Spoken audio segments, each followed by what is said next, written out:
David. Hi, how are you? So it's good to hear you here. Great, great. Okay, excellent. We're going to start the class now. Okay, so this class is for the Chatufim, all the poor. It's just unbelievable to. I mentioned yesterday, if the Arabs had shame, they would commit suicide, but unfortunately they have their issues and they're shameless. But I mean, what they're doing to these poor people is just unbelievable. It's no words to describe it.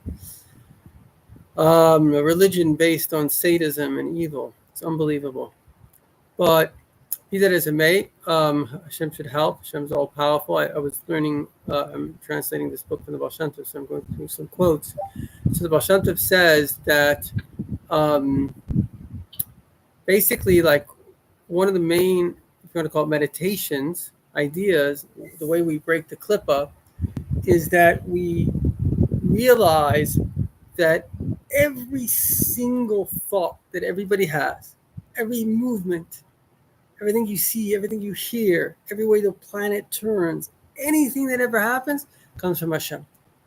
And when we have that emunah in Hashem, we break the klippa, right? Because the klippa is basically saying, I exist. You say, no, you're just a puppet in Hashem's story. You're nothing. And then when you do that, you could also not fear the klippa, especially if you're ready to have the serious status for Hashem, then the klippa doesn't get you. So all the klippa is trying to do really is to get to you. They're just nudniks. That's what they are. But if we realize that it's all coming from Hashem anyway, then it's like, whatever, I got my mission. I'm going to do what I have to do, etc., etc. Okay? So that's number one. Today, I want to do a very special talk. There's a reason why I'm doing it, but basically, we discussed yesterday. Remember the talk? Yeah? How many levels? Or we said 5 things. Yeah? Remember what they are? Yeah, good. Humility. Yeah. Shame. Right. Fear. Yeah. Good. Pretty good. Okay. So we discussed that we all. Huh? What did I miss? I'll do a quick overview. So we discussed we all have 5 levels, right? We all have an ego, and then we discussed the ego is connected to pride and shame and guilt and humility, right? But I'm going to deal with that soon. We discussed we have a body, which is very much connected to pain and pleasure. Then we discussed we have a heart, which is connected to emotions, mainly the emotion of love and fear. And ideally convictions, which convictions are your beliefs, and that's already going to the mind. The mind has to bring it down. And then we said the mind enjoys mind stuff, like things making sense, intellectual, whatever. And then we also have the neshama, our godly soul, the Eibishter within us, which is why we have a conscience. And we by the way, I don't know if you know this, but there are parts in your brain that light up when you're spiritual. So the spirituality is like an innate part of a human being. And there are even things that you can see when people with handwriting, this and that, like if the person goes above the line and he's a more spiritual. So spirituality is deeply embedded because the neshama comes from Hashem, and everything wants to be connected to its source, right? So that's why we have like these innate things connected to us. If anyone needs to put the phone on mute, feel free. So, okay, so now we're going to discuss a very important idea, which is we were discussing the idea of the ego, and it's very much connected to happiness. What makes a person happy in life? I think we've discussed this once before, but what makes a person happy? Huh? The knowledge of Hashem. Knowledge of Hashem, right? That's for sure. So that's connected to your neshama a lot.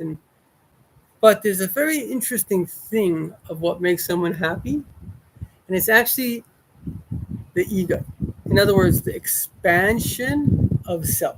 So say if I told you right now you want $1 million. If I feel ashamed, Yes? I feel ashamed. That makes me happy. Right. She said if she thinks ashamed. Knowledge. I right. say if I feel ashamed. Right. I hear you. Knowledge brings the feelings. Yeah.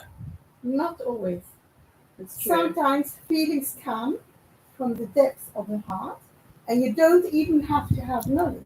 But even Okay, we have a lot of people listening on different platforms, so I have to keep the class going because there's too many breaks, okay?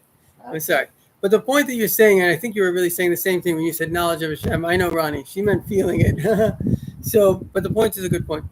So the story is that basically if you won the lottery, suddenly you'd feel good. Why would you feel good? There's a certain expansion of self, right? So there's the self. Now, let's say, here's a good example. Your son, I don't know, became a rabbi. So you feel good. Why? Because you're connected to your son, and your son had like an expansion and elevation. So therefore, there's like the expansion of the ego. So yesterday we went into a lot of details about the right ego and the wrong. That's not what we're going to go into today. Today's class is about balancing the ego, right? Because we said that you have to have ego, but you can't have too much ego. And that's the key. The key is in balance. And in fact, there's an interesting kind of disease called manic depressive, whereby a person can get very, very, very high and they feel like on top of the world, and then they can get very, very low and they feel low. Now, a lot of people don't know there are a lot of different nuances here. Some people just once in a while get high, but not low.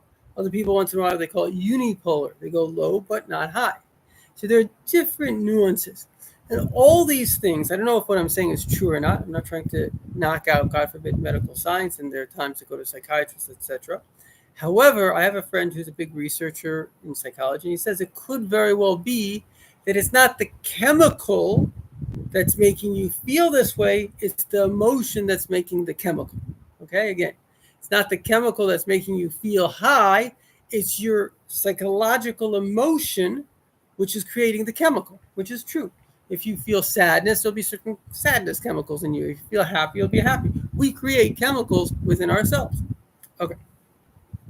So based on this idea, which again, there's time for psychiatry, especially if it's something serious, but generally speaking in life, a lot of people, they're into the mushrooms today and ayahuasca and this and that. Generally speaking in life, you need to be your own pharmacist. You need to be able to control the chemicals going through you. And that is what you do by being able, there's a guy in town, he's very well, he was a guru in India, and of course there's meditation, all this stuff, and he eventually became Chabad. And I have this device, I don't know, did I try it with you, right? Did it help you a little? It helped me a lot. Oh, really? Yeah. Oh, wow, I got to help more people. So, the red lights, yeah. It's Oh, yeah. Wow, I'm so happy that it made a difference. Wow. Incredible difference. Yeah, remind me. I'll try to do it for you. Okay. Hopefully it's still working. But in any event, the point is that, the device is unbelievable. It changed my life. But the point is that, this guy is very good at meditation. So what happened was the device can measure if your brain is in alpha gala. Alpha gala? It's called alpha waves. The brain basically has 5 waves: alpha, beta, theta, gamma, and delta. Okay, and alpha is kind of your best state. And so it was unbelievable because he's so good at meditation. Literally in 2 seconds, he was able to get into alpha, and the machine picks it up. And then when he didn't want to be an alpha, he wasn't an alpha. So in other words, a person, like the Alter Rebbe actually speaks about this in Tanya. He says that in the olden days, a person can say, I want to be happy. Okay, I'm going to be happy now. I want to be sad. I'll be sad now. And I've seen this with like holy people, like on Tisha B'Av, like people that are normally happy and everything. It's like Tisha B'Av, the mom is crying. They have this ability to really control their emotions. They're totally in control. Today, we're a lot, I shouldn't say we're, it depends on the individual, but many of us are a lot less able to control our emotions. Now, one of the deepest layers of our emotions is how we feel about ourselves, right? Everybody does speak about emotions. How do I feel about you? About all these kind of things.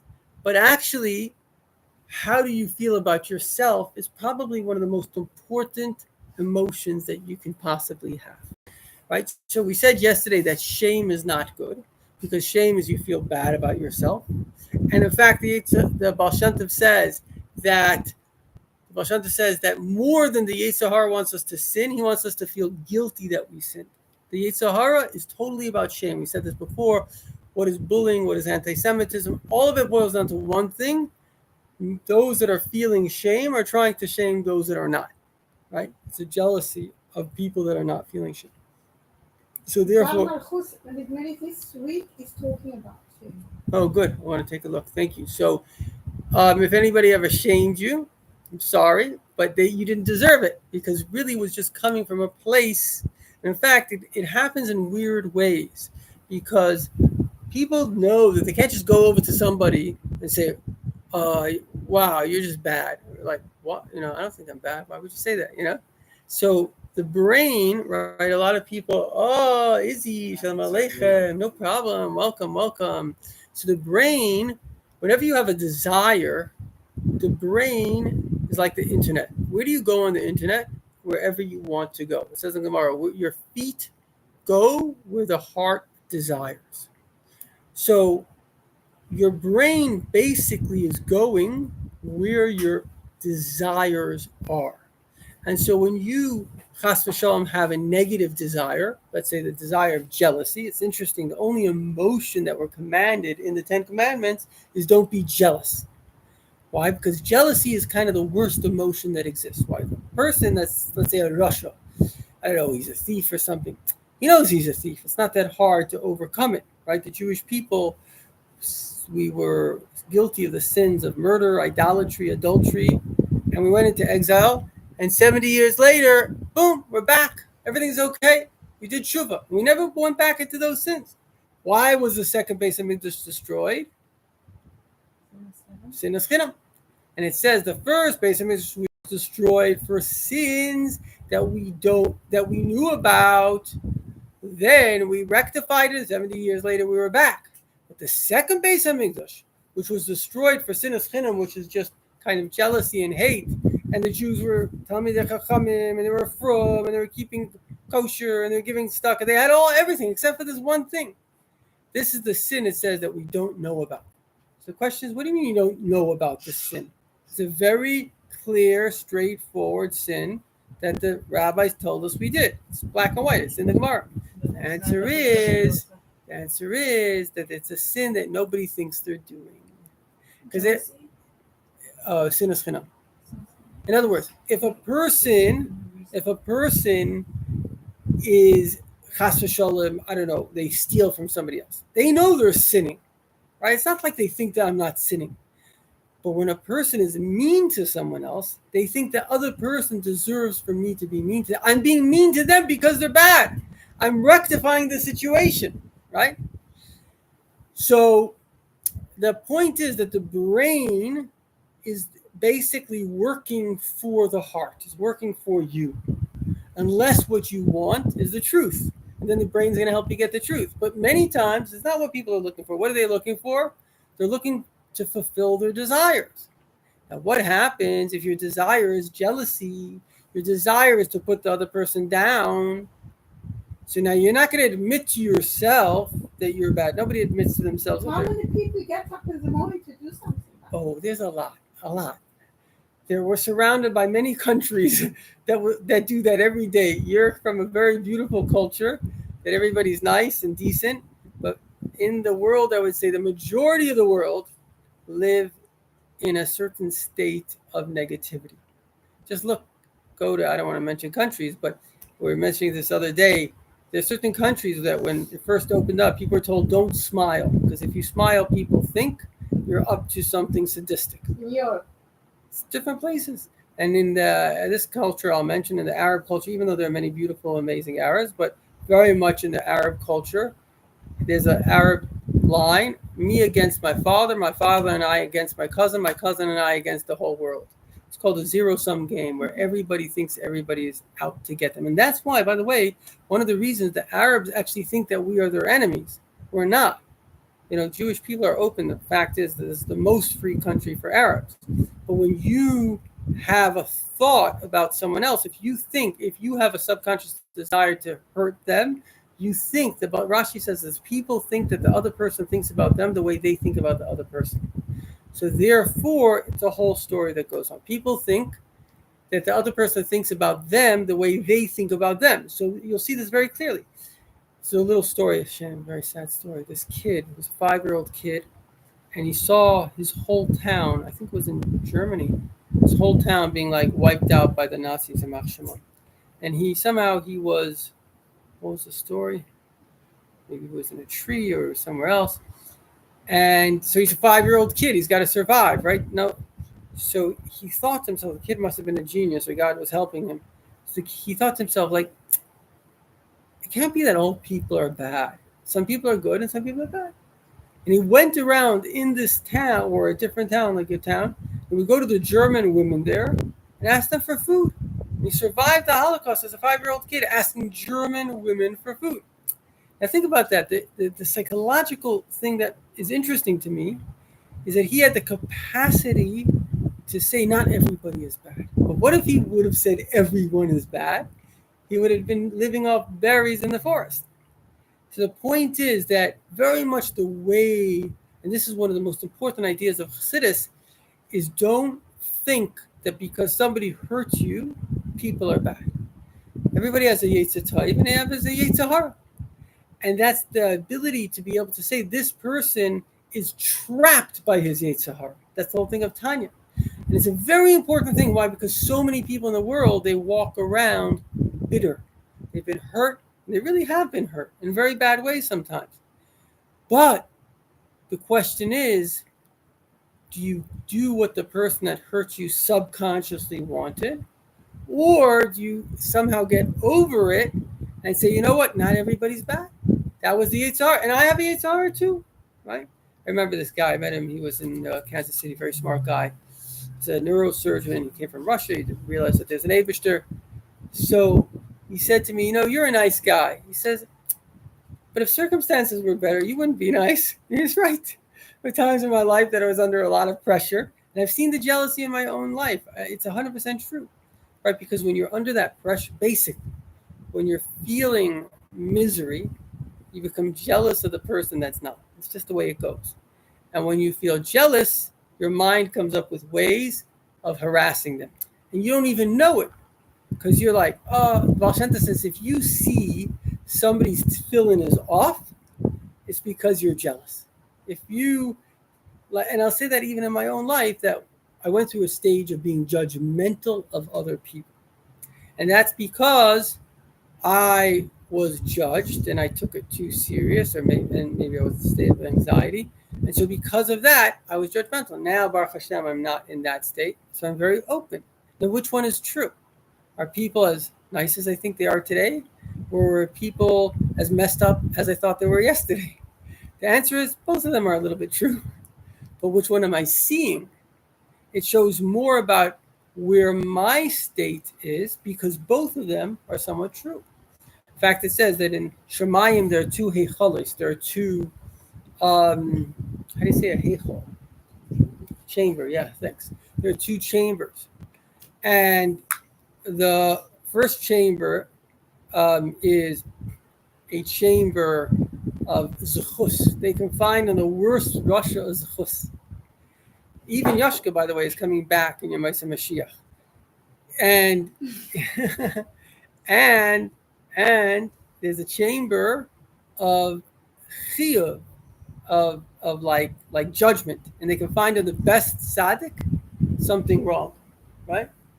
And so I'm just going to say this for you because I know you're into psychology, and it's a very important thing. And Jung wrote about this, and later he realized that it was brought first by the Magen and Baal Shem Tov, which is the faults we see in others are the faults that we have.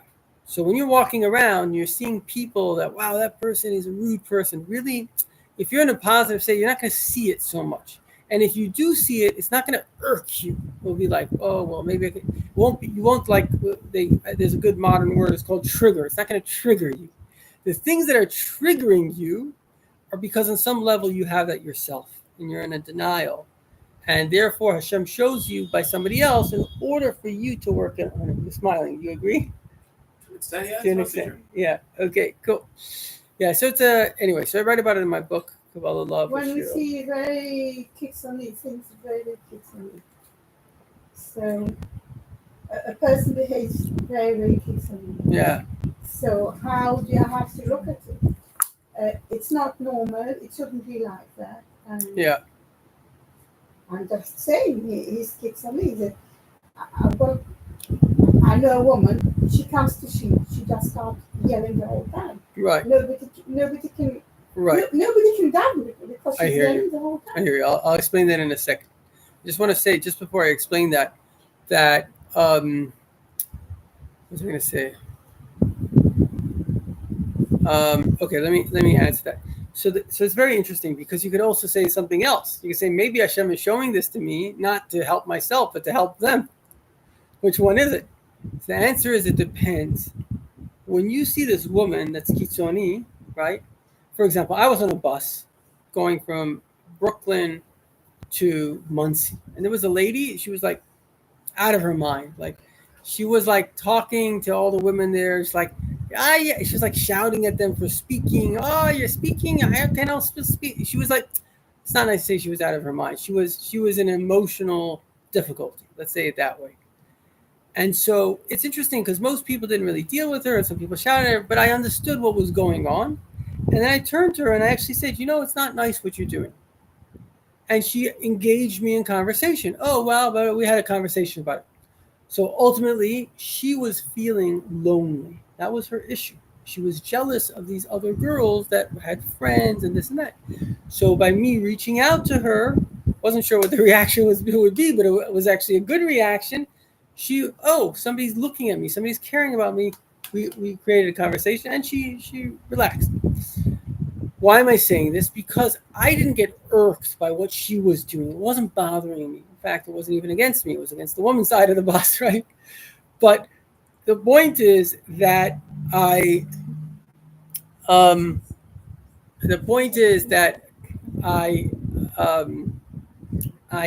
didn't. So I was able to look at it objectively. Even today, I'll tell you, I was in a shul. I was doing some translating, and my computer was on like the Bima, but I put it under something. And afterwards, a guy came over. He came up to me very nicely. He's like, I don't think your computer is Sefer Torah here. I was like, yeah, it's under here. Then I said to him, is it bothering you? He said, yeah. So I said, okay, no problem. I left. Like I moved it. He was like, thank you very much. So the point is that if we get defensive, it means there's something within ourselves that it's triggering. And that's why if you're looking at something and you're seeing it objectively, like, obviously if somebody's going to call you a pig or something, it's going to bother you, right? It's your ego that's getting attacked. But sometimes somebody calls somebody else that, it didn't hurt you, but you see that what's going on is wrong. So the point is, I would say this one thing, which is there is space in this world to be a little bit aggressive with evil, right? It shouldn't be like, oh, wow. Sometimes it's like you got to deal with it. But generally speaking, the basic frame that a person hopefully should be is in a positive space. If all I'm doing is seeing what's wrong with others, and this is what it says, if you want to know if you're good or bad, actually, are you seeing in others good or bad? Because, and there are certain, unfortunately, Jewish groups, which all they see in others is what's wrong with them, right? We're tzaddikim and everybody else is right. Something wrong with that, So the general disposition, and it's very interesting, this ties into something else that I was learning today, that Yaakov Avinu, so we say in Elikei Avraham, Elikei Yitzchak, Elikei Yaakov, the God of Avraham, the God of Yitzchak, and the God of Yaakov. So why don't we just say Elikei Avraham, Yitzchak, and Yaakov? The answer is because it's very deep, very, very deep. Well, Shanta says the main God, is brought down in the Tanya as well, the main God that you have is not the God of Avraham, of Yitzchak, and of Yaakov. It's the God that you discovered. The main God, your God, is the God, not so much, not that what you read in books. Now, it's important to also have the tradition, right? It's not to just, you have to make sure what you're saying is correct. But the main relationship you have with God is the God of your discovery. The God that, Koneh HaKol. Koneh HaKol, yeah. The God that wants to be your God is not the God of Avraham. It's your personal God. So Avraham Avinu had a personal God. He discovered God. God had a relationship.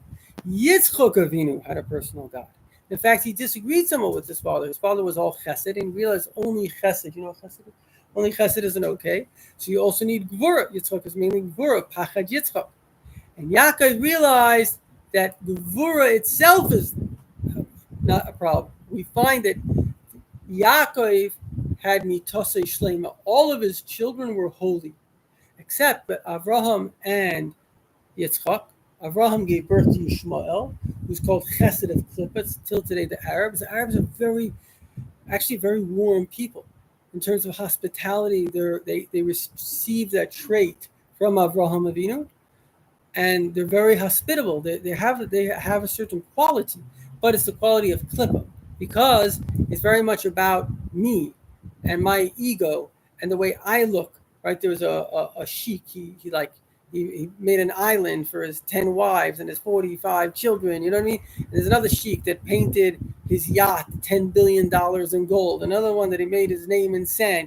In other words, it's not balanced. Their chesed isn't balanced. That's why one day they can love you and the next day they can stab you, because they're not balanced properly. And Gevura is Esav, the opposite of the Kedusha of, I just want to say, I'm not trying to condemn all Arabs, God forbid, many, but you need a holy religion that can balance you, give you the right or wrong. And then Gevura of Esav, he was a murderer, right? He lived by a sword, the famous Roman thing, we came, we saw, we conquered. Yeah, yes. So Gevura has a place, but not in a sadistic way, right? So this is very, very deep. Yaakov was Rachmanis. What is Rachmanis? Mercy. Now, what is the difference between mercy and love? You don't have to love to have mercy. What? You don't have to love to have mercy on That's actually very good what you're saying. You don't have to have love to have mercy on someone. That's very good. And that's why mercy is even greater than love, because it will apply to, it is like a more constant. Like love is based on how I feel. So I love. The same person that loves may, God forbid, hate, because it's connected to my feelings. But mercy is more about the other person, compassion. And also the other thing about mercy, which is tiferes, which is beauty, which is connection, is not connection, which is complementing, is that it's a mixture of chesed and gvura. In other words, chesed says, just give, just be nice. Gvura is the guy worthy? Is he not worthy? Why isn't he not doing this? But Rachamim is like, okay, how can I help? And it doesn't mean I always have to give. What is helping the other person? It's very interesting today, and speak a lot about marriage, just love and give unconditionally. It's not true. Marriage is 50-50. It's not 100-100. It's not one person has to be a doormat. You have to give 50, and the other person has to give 50. And if there's an imbalance in marriage, it's not going to work. That's why the Chachamim, even though the Torah says that it obligations on the man, and you don't find obligation on the woman in marriage, share tzusa nasa, yet the Chachamim made obligations on the women, such as, I think, cleaning the house or doing various different things, because they didn't want a man to feel, they didn't want a man to feel like, oh, I'm doing everything and I'm getting nothing, right? Because everybody in the world. He's going to work, he's bringing money. Exactly. And he's having enough of that. He's alive. Exactly. He's putting a lot of effort, time and effort. We could discuss this later if I triggered anything here. So he's putting a lot of time and effort into it. So a person needs to feel that there's a dual relationship, right? So, if another example, if it makes you feel better, which is partnership. Imagine two people invest, $100,000, and they're going to work together in their shoe store.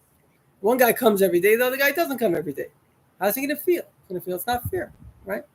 So the point is that mercy gives a sense of, Rachmanis gives a sense of balance. What does the person need? And why am I saying this? Because in relationships, my wife was saying this the other day that somebody said this. I didn't think it through, but I think there's a lot of truth to it. A good spouse is not the person that's just giving. A good spouse is thinking, or a good person in general. A good person is not just a person that's giving. Some people like to give. It makes them feel good. A good person is thinking what needs to be given. What is good for this person? If you have a child and you're just like, I love my child, I'm going to give. Sometimes men do that, by the way. Men are from the side of chesed, just giving. But just giving can spoil the child. you're not really helping the child. So you have to have a balance. What is in the interest of this child? Like Shlomo Melech says, he who spares the rod hates his child. Many people today are suffering from parents that didn't discipline them properly. So they think that they're entitled to the whole world. And I've seen this very clearly. Parents, not bad parents, God forbid, but parents that really discipline their children, they make very, because the person grows up in the world and they're very adjusted to reality, right? It's not that the world has to give me everything I want. No. Sometimes you get, sometimes you don't get. I remember this lady, very interesting story, just background story was she was like kind of retarded until she was 5. She couldn't speak. And she told me this herself. And then she came to the Rebbe. The Rebbe told the parents to leave the room. The Rebbe said, she'll speak so much you'll wish she wouldn't speak. It's a true thing. She left the room and somehow they came back. She was speaking like she was better. Still a little bit interesting, but generally speaking, she's a high soul. So, and I saw her once with her kids, and she brought up amazing kids. Her kids are really amazing. Like if I had to think of a family, like the best kids that I've ever seen, her family, right? And I remember, because one of the things about her, she doesn't have anything to do with this world means nothing to her. Like her whole reality is like MS and Rebbe. It's just like in a very straightforward way. And I remember her kid, it was like by a fair, and there's cotton candy and all these different things. And her kid is like, I want a candy. So she said, okay, I want it. It's fine. Don't worry about it. So that's very powerful. It's telling the kid, you can want it. You won't have it. And it's okay. Just because you want it, you're not going to get it. And so such a person goes through life and they realize, I'm not going to get everything I want. It's okay. It's okay to want and not get. Right? So, okay. In conclusion, the main point of this class is as follows: that we have to exist in between being too high and too low, too happy and too sad, too much ego and too much shame. We have to be in between that. And I want to do a little meditation. The point of the meditation is giving us the ability to pick ourselves up and put ourselves down. Because a person has to be aware of how they're feeling about themselves. If you're feeling too high, because Baruch Hashem, after I learned this Chassidus, I've been pretty good about it. If I'm feeling, I can tell when I'm getting a little bit delusional. Right? Like I'm too happy now. If you're feeling too happy, I need to bring myself down. And if I'm feeling too sad, I can tell, obviously it's not that hard to tell when you're sad. I need to lift myself up. Right? And, okay. So let's do it. Close your eyes and take a deep breath. Breathe in Hashem. Let go of all of your fears, all of your shame, everything that's hurting you and bothering you. Just let go. Imagine. Put it into a little bucket. Put the bucket in a river and let it go away. And breathe in Hashem. Breathe in the Rebbe. And Tzfas and holiness and Mashiach. And let go of all your fears, all the negative things of the state of Gullus. Breathe in Mashiach, a world which is beautiful, where Hashem is connected to everybody, where there's no more lack and there's no more jealousy. Everybody knows their purpose and everybody gets along and they love each other. They want to help each other, like heaven on earth. Let go of anxiety and depression. Now, we all want to feel good. We said before, feeling good is connected to somewhat feeling more of yourself. And feeling sad is somewhat connected to a destruction of self, like a shame, like a repression or depression. But the thing is, if you're feeling too happy, then you lose touch with reality. What is manic? Manic is that you think, basically you're very happy, or somebody on drugs are very happy. And so when they're very happy, what happens is they lose touch with this world. This is a world that you don't just become happy, because any pleasure which is constant will stop being pleasurable anyway. This is a world where you're constantly going up and down, but your ups and down have to be between. Just imagine for a second you have a skyscraper, Empire State Building. Let's say it has 100 floors. So you can use any office, but it has to be somewhere between 1 and 100. You're not allowed to go higher than 100, because then you can fall off the roof and die, God forbid. And you're not allowed to go out of the building, because let's say there's a big hole and you can sink. So somehow you have to be between 1 and 100. Now, let's say 90 to 100 is already getting into the space which is dangerous, and 10 to 1 is also getting into the space which is depressive. So really you want to be between 11 and 89. Those are the floors you want to be on. And obviously you want to be happier. So let's say you want to be on floor 51, 56, 70 once in a while. But you have to be careful. It's like a car, right? If there's no gas, you're not going anywhere. But if you're pressing too hard on the gas, you can burn it, and the engine will die. That's not okay. So you have to be careful now to make sure that you are in between the floors of 11 and 89, and you're not going too high and you're not going too low. So what do? Let's say you took the elevator to floor 95, but you're not meant to be on floor 95. What do? Anybody know? You take the elevator down. So you press down, and so when you're going too high, when you can feel that you're so happy that you're losing touch, I think this can be actually more with men than women, because women have Bina Yasera, and Bina is much more connected to this world. From a scientific level, they have more white matter than men, and the white matter is connecting the three brains, the right, left, and prefrontal. So they're more connected, they're more grounded, which on the flip side is why there's double the rates of anxiety in women, because they see more problems. So for women, it's more probably important to go up, whereas for men, it's probably sometimes more important to go down, whatever it is. So if you're on floor 95, you're feeling so happy, like you could do anything. King of the world. There's nothing you can't do. In fact, there was a movie, I think it's called Playing with Fire, by a guy that had bipolar, and he describes like when he goes very high, he was with a girlfriend and she had, and like they were in the car and the police were chasing them. He's like, the nature will protect us, and they drive the car into a pond, you know. So a person can go and just go into this like kind of imagination, because they want to keep this feeling really in a way of ego, of feeling like, wow, I'm just the greatest, I could do anything. So we have to lower ourselves. The way you can lower yourself is you find you're too high. Now, how do you lower yourself? Is you think about all the bad things that you did. So let's do this meditation. You don't have to say it out loud, but say it to yourself. Think now about 5 bad things that you do, okay? Let's give it a moment.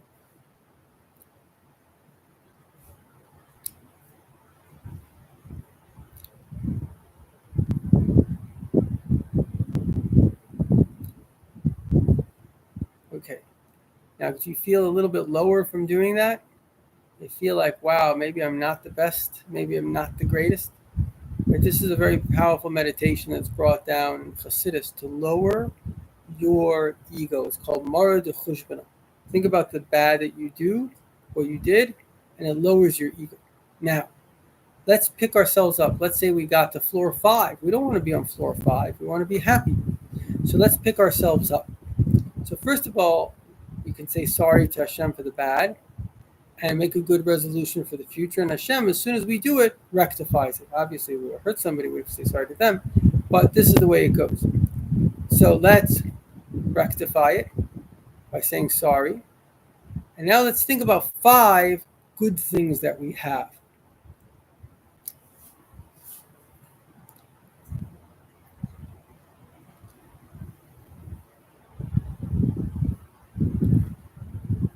So now you see how that picks you up. Right, so I went to floor 65 here. Let's do it 2 more times. Let's pick ourselves up really high. Just imagine like Mashiach is here, it's amazing, and God says you're the best in the universe, I love you the most. Right, you go really high. Now bring yourself lower again. Think about 5 bad things that you did.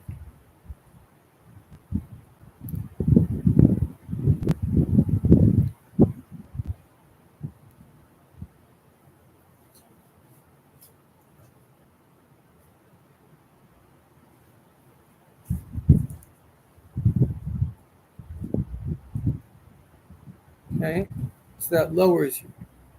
Now, try to think about 5 good things that you have.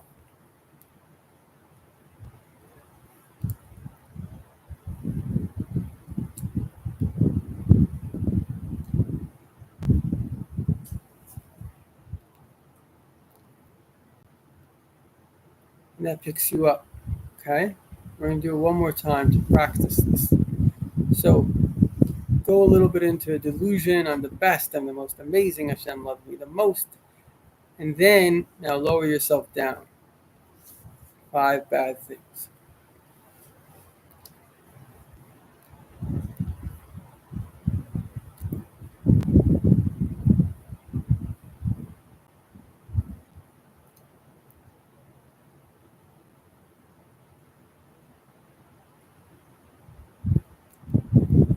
Okay, and when you're lower, think about 5 good things.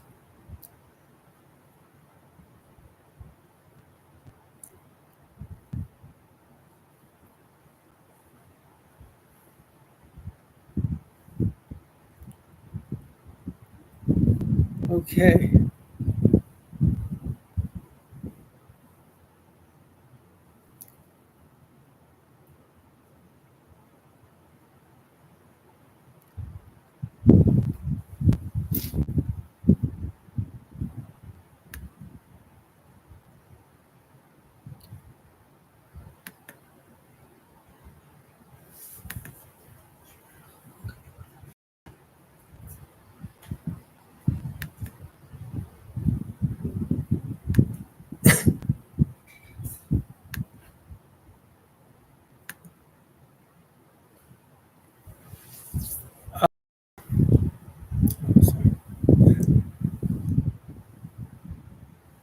Okay. How was that? How was that experience? It's good? Yeah. It's very, very important, this idea of balancing making sure that we're balanced. Wow, you look balanced. Yeah. Yeah. How was that experience for you? It was a roller coaster. Yeah. But I do think I like balanced myself in the end. Yeah. I do like. I think each person is coming from like a different place. Hmm. So each person should identify himself. Is he high? Is he low? And Yeah. where to go to from where he is. Some people need to go very high. Some Right. people need to bring themselves down. Yeah. It's like very individual. Yes, that's true. It very much depends. Like Baruch Hashem, I'm basically balanced. So for me, like a little high, a little low, whatever. But if a person's very low, like you don't need to go low. You just need to go high. You need to pick yourself up. If a person's too high, you need to bring yourself down. But I think it's a good example. It's really a process. I just thought about it while I said it with the example, the Empire State Building. It's like you've got to be between these floors, right? You don't want to go too high. You don't want to go too low, and just make sure that you're like somewhere in between, right? It's very frightening. You get up to 100 floors in a minute. It's really frightening. And when you can't go down 100 floors, it's so frightening. You're talking emotionally or I was there. Oh, you were there. Okay. Okay, right. I When hear I you. got up to the Yeah. the person that is Yeah. balcony. Yeah. I went up to the balcony. Yeah. What about you? How was it? I didn't like going so down. You didn't like going down. Okay. Fair It was enough. hard to get back up after like Oh, going really? through all that, and then like their examples that helped like figure out like more ways to get back up. Yeah. Maybe Okay. also read a little balanced. That's a good thing to remember. Okay. Yeah. I just wanted people to experience the fact that you can pick yourself up and put yourself down. And control it. You can control it. Right. You can control it. And other ways of, anyway, you're a good person and you're generally up. So that's good, So Baruch Hashem. So I'm sorry if I put you down for no great reason. Oh, look at that. I love Israel from Korea. We love you too. Thank you. Thank you. Okay, any questions? No questions? No question. I need to remember my question. No question. You said you were gonna write them down 3 questions ago. 3 classes ago, you said you were gonna write all your questions down. Where's the? That's Okay, right. everybody, enjoy. Yeah, go for it. Thank you. You're so welcome. How was it? I thought it was very practical and really what I needed today to hear. Oh, wow. That's so good. I'm so happy. Shem